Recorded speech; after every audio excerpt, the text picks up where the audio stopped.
কোনোখানে যাইতে হলে যাওয়ার সুবিধা থাকুক বা না থাকুক কিন্তু আমি জোগাড় করে লইতে পারি। এই যে দেখো ঘর থেকে বাইরে পড়ছিলাম, পরে ভাই একটা যাইতেছিল, ওরা আমি কইলাম যে বাজার লিগে আমার দিয়া দেখো, তারপরে আমি তো আবার ভালোই হয়েছে আমার বাজার দিকে দিয়া পড়ছে।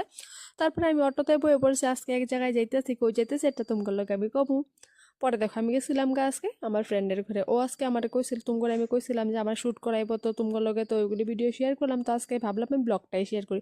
তারপরে দেখো আমার শাড়িটা ফার্স্টেই পরাই লইতেছিল, শাড়ি দেখো কি সুন্দর শাড়িটা, এত সুন্দর করে মানে কুচি টুচি এত সুন্দর করে মিলা যায় না, শাড়িটা বহুত ভালো লাগে। আর পরার পরও আমার যে এত সুন্দর লাগতেছে, আমার এই নজর যাতে না লেগে যাক।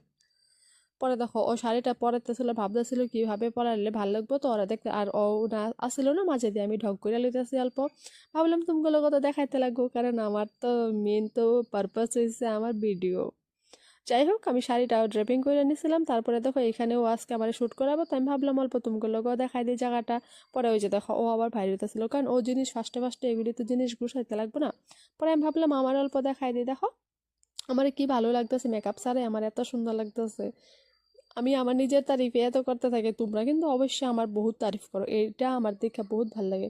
কারণ তোমরা সবাই আমার এত সুন্দর সুন্দর কমেন্ট করো, তো আমার ভিডিও বানাইতে বহুত ভাল লাগে, তার লেগে বানাই, আমি সবসময় বানাই, কন্টিনিউ করতে চেষ্টা করি, যতটুকু পারি আমি সবসময় অ্যাক্টিভ থাকতে চেষ্টা করি ফেসবুকে। তারপরে দেখো আমার মেকআপটা ডানেই হয়ে গেছে, ফেস মেকআপটা, তো এখন লিপস্টিক লাগাই না, লিপস্টিকটা লাগাইতে লাগবো, আমার ফেসটা একটু ইগনোর করে দাও, তাও আমার ভালোই লাগতেছে আমি ভাবি। তারপরে আবার মেকআপটা কমপ্লিট হওয়ার পরে লিপস্টিকটা লাগানোর আগে দেখো ভাত খাইতে লেগে গেছে গা করে, তো না করতেছিলাম ভাত খাবো না, পরে ওরা কইতেছে না না না ভাত খাইতে লাগবে, তারপরে আমি ভাবলাম হয় খাই নে, কারণ শ্যুট করতে তো দেরি হইব, তো খিদাও পাইবো না, কারণ আমি ঘর থেকে রুটি খাইছিলাম। আর ওইগুলো তুমগুলোকে দেখানো হয় না, কারণ এক জায়গায় আইতে লড়ে যায় কত তাড়াতাড়ি থাকে। তারপরে দেখো আমি আয়া চুলগুলি ক্রিম্পিং করতেছিলাম, পরে আমি অল্প ভিডিও করে নিছি, আমারে সত্যি আমার কসম আমার নিজেরই বহুত ভালো লাগতেছে আমার দেখতে। সত্যি সাজতে ভালো লাগে, কিন্তু আমি সাজতে আমি মানে নিজে সাজতে বিরাট আলসি পাই। তারপরে দেখো টিকলি লাগাইতেছিল, কোনটা এই দুইটা টিকলি আসছিল, এই টিকলিটা আমার কাছে বহুত ভালো লাগছে। আর অন্য সাইডে দেখো হেল্পারটা দেখো কি কিউটি না হেল্পারটা, তো ওরে ভিডিও করতেছিলাম, ও লজ্জা পেয়ে গেছে। যাই হোক, তো আমি ভাবলাম একটু তোমার লগে ভিডিওগুলি ক্লিপগুলি রাখতে লাগবো, তো শেয়ারও তো করতে লাগবো। তারপরে দেখো আমার হেয়ারটা তখন ভূত বানাই দিতেছে, এটা ইগনোর করে, আর পিছন দিকে দেখো ব্যাক সাইডটাও ও এরকম করে কাট করছিল।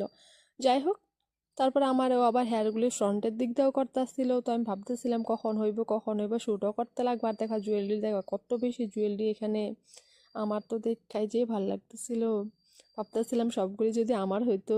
তো যাই হোক, তাও একটা ফুর্তি আছিল মনে যে আমি তো সাজতে পারতেছি, কিন্তু আমি সাজতে সত্যি ভালো পাই, কিন্তু আমি নিজে সাজতে পারি না, কেউ সাজাই দিলে তখন ঠিক আছে, তখন আমি বইসা থাকুম।